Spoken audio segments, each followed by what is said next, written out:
this at 6 o'clock from Bozeman. Landlords are pushing back on a proposal to establish a tenant right to counsel program. NBC Montana's Brianna Carroll spoke to the president of the Montana Landlords Association and has more on why he says it will do more harm than good.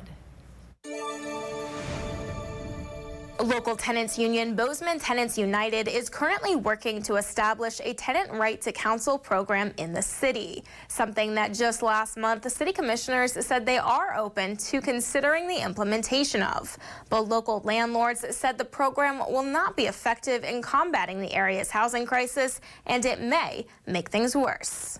The city of Bozeman is going to exacerbate the problems with the cost of rent and what they're doing. John Sinrud is the president of the Montana Landlords Association. He says establishing a tenant right to counsel in Bozeman is problematic for a couple of reasons. For one, he says it would be unfair to the small, independent landlords who would still have to pay their own legal fees when they find themselves with a problematic tenant whose legal fees the city would be picking up the tab for. If a landlord, mom and pop, you know, your grandma goes to court and she doesn't know what to do. She hires an attorney and it cost her $2,000. Who's going to be on the hook for that? And while there may be a discourse of landlords versus tenants in Bozeman, Sinrud says the bad actors that exist on both sides of the table are few, and that most of the times relations are just fine. You're probably looking at 5% of tenants are bad and you're going to court, or they're bad and they just up and leave. I'd probably say there's probably about 5% of landlords that some of the stuff that I hear when I hear from tenants calling in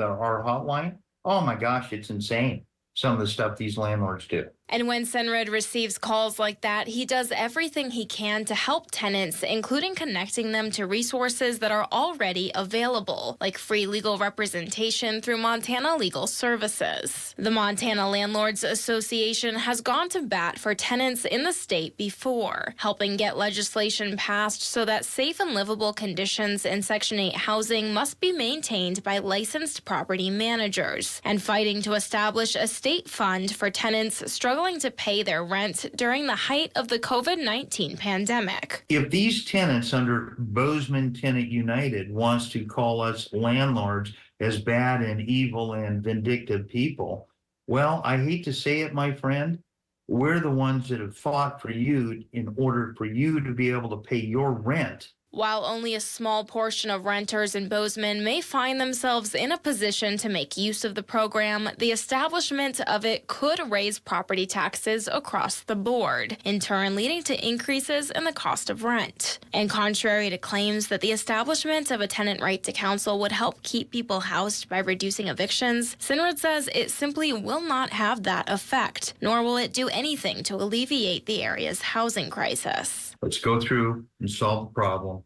and have a sensible solution.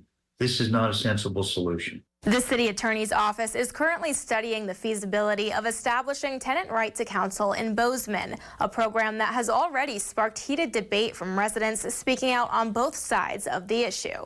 Reporting in Bozeman, Brianna Carroll, NBC Montana.